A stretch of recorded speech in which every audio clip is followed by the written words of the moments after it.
Have you ever imagined that an empty milk powder can could burn through the darkest night?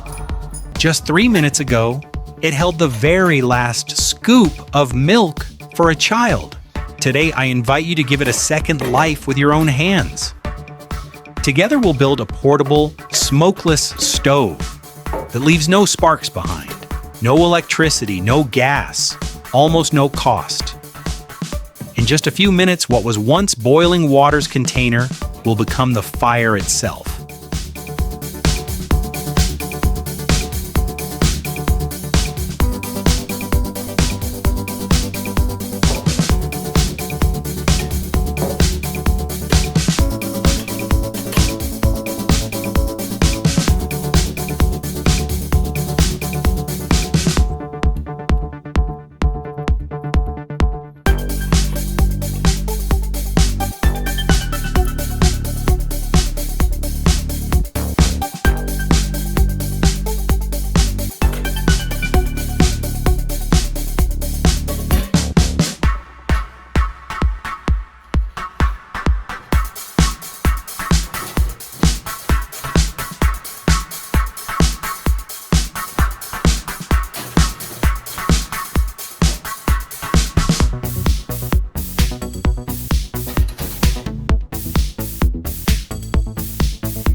Watch as glowing orange fire bursts from the air holes.